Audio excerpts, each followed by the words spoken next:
Good morning. Louis Yanis here. What is your biggest change in your world today? What is the biggest change in your world today? Today, the topic is make change your secret weapon. And I consider change to be the secret weapon that I've had. And people that I know who are successful have led a successful life, have really taken advantage of change and viewed change as a springboard.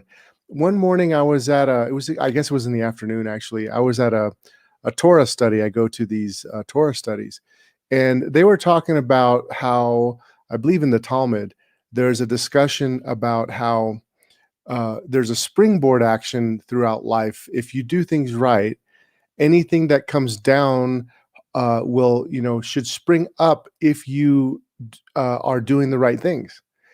And today, right now, it seems like everybody is having change.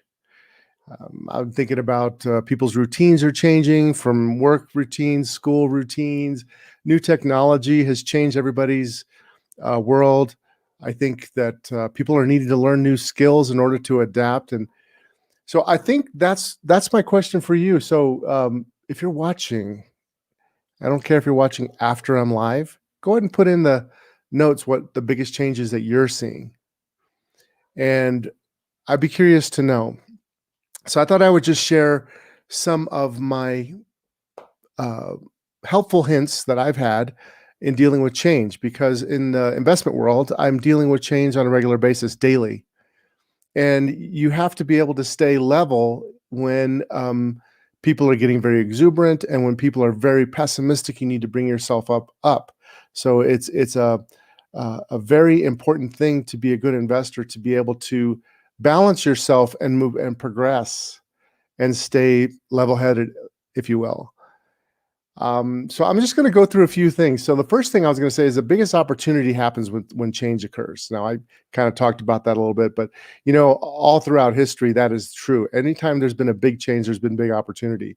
It may not happen right away, but recognizing that's really important. So I'm going to share a few things that I've done over the years that have really helped me through change. The first tip I kind of have is, yes, Marcella, balance in all areas of life are key for sure. One of the things I found to be really helpful is really to check a personal inventory when you're going through periods of change.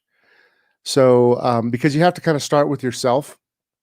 And there's two things that I have done personally. And the first is I really take a personal inventory of my skills.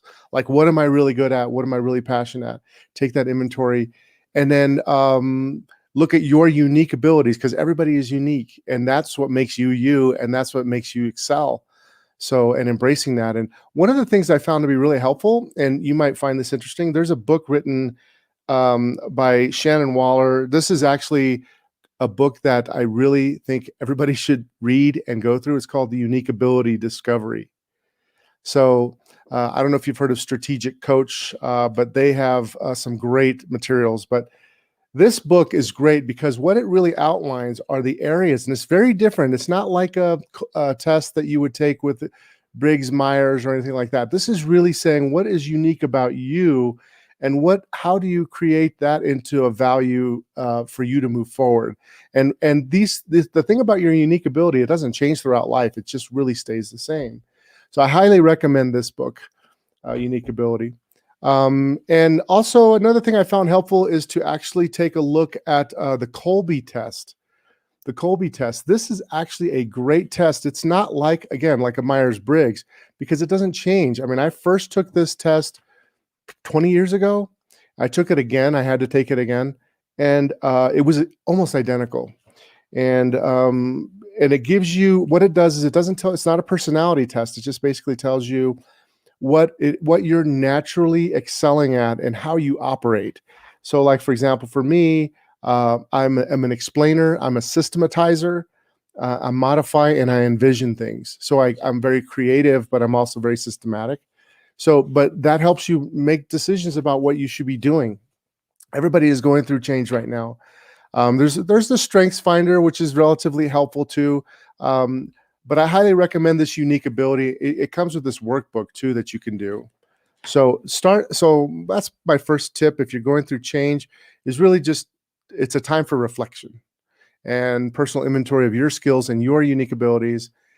And then the second thing I would say, it's all about mindset. It's time to think about your own personal mindset. What is it that is keeping you? What beliefs are you carrying that is keeping you from doing the right thing? A lot of people, I think, are kind of, I hate the word stuck because everybody uses that word, but I think a lot of people can tend to be stuck in periods of change, and you have to be able to break through that. Another thing that is really helpful is talking to your friends and colleagues and customers. What are they struggling with? And then understanding them, because a lot of times when you're listening to them, you can get ideas about what you should be doing, because that's where the need is what people are telling you what the need is. And then if you compare that to what you're really good at, that tells you what you should do really to try to help people. And that's kind of how I've gotten in my business. Actually, it's kind of morphed over the years. It really helps you be the best you. And so I think when getting back to the beliefs concept, I wanted to share some books about that, because there's a ton of books out there about beliefs. You got Tony Robbins and stuff. But one that I found really, really helpful is actually by a trader by the name of Mark Minervini. But this book is not about trading. It's about your mindset. It's Mindset Secrets of Winning by Mark Minervini. Mark Minervini, by the way, is a very talented trader, very, very talented. But there is a lot of nuggets in here that really, really, I mean, you can see I'm underlining it all over the place, because it really helps you see what your beliefs are and what you need to do to change to get your beliefs in the right direction. So the last thing I wanted to mention about this was, once you've kind of thought about these things and you're going through change and you want to, talking about making it your secret weapon, really you have to go through a process, what I consider a process of a feedback loop. So basically you try things and you try to help those others through your unique ability. And then what happens is you get feedback as to what's working and what's not. And then you just reiterate and you iterate and you follow the trend. It's like investing in a lot of ways, because one of the biggest things about investing is to continue to hold on to your winners and to cut your losses short. You don't want to let your losses get too big. A lot of people, I feel, right now are letting their losses get too big in their life. And we will talk about markets here on this talk that I'm doing in the mornings too. But right now I'm just kind of thinking a little bit more higher level. And I'd be curious to see what are the biggest changes you're finding in your world. It doesn't, you don't have to actually share out, every single detail, but what just in general are the biggest changes that you're finding? So trying new things, following the trend. There's another concept by Dan Sullivan called the experience transformer, which I found to be very helpful. What you're doing is you're saying, okay, if something went wrong, for example, you could say, what went wrong? And then you could say, okay, what went right in that scenario? Like if something went wrong in your life, there's always something that was right. So say, what went right about that? And then you say, okay, what went wrong? And then you say, knowing what I know now, after this experience that you've had, knowing what I know now, what would I change in my life? And then you actually institute policies in your life. It's like a policy statement for yourself. So given what I know now, these are my new rules. These are my new guidelines that I personally am going to take. I'll give you one example, and it can be applied in business too. I actually had this happen yesterday. We had a situation where there was a client that came in, and this client was assigned to a certain advisor, and then the question became, wait a minute, I thought that was assigned to a different advisor, right? So, and what we realized after doing an experience transformer, that really all we needed a form that said, no matter what happens, whenever there's an client change, there's a change of advisor form, and something as simple as that. Sometimes the solutions are so simple. Yeah, so the experience transformer is a really important thing to do. And then I would lastly just want to say that I'm going to be on the final bar today, which is a stockcharts.com. They have a TV show called, it's live. It's called the Final Bar. It's on Stock Charts TV. And the people that are running this, by the way, are some of the top market analysts out there. I mean, these are guys that they're more technical in nature, so they're more into supply and demand of the markets themselves. But so I'm going to be on there talking about the market. So join me live. You just go to stockchartstv.com. It's at 4 p.m. Mountain Time, 6 p.m. Eastern Time. So I highly recommend on the whole, by the way, another book I just read, The Practice, Shipping Creative Work, Seth Godin. Seth Godin, you probably have heard of him. You know, we all are in this creative mode. And what I like about his concept is that you just create, you know, you just move forward and you get better as you move on. And I think that fit into that whole reflexive uh, feedback loop. So yeah, so change could be your secret weapon. It's definitely required as an investor, because when you have massive change, that's when you have massive returns.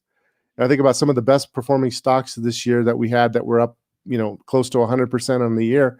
They were companies that were creating dramatic change. Take a look at Peloton, for example. You know, we had dramatic change with everybody being at home. People don't want to go to the gym, and Peloton had this new technology, and wow, it's really exploded. Or Shopify, for example, that's doing well. Or some of the biotech companies that have something new and exciting that's going on. But when it comes to your personal life, I think now is the time to reflect. Now is the time for personal inventory, and to talk to other people and to see what you should be moving, what direction you should move in the future. So, all right. Well, thank you for joining, and I hope you join me too. By the way, I forgot to say, Prost. Hope you had a cup of coffee there, and we will see you at 8 a.m. Bye.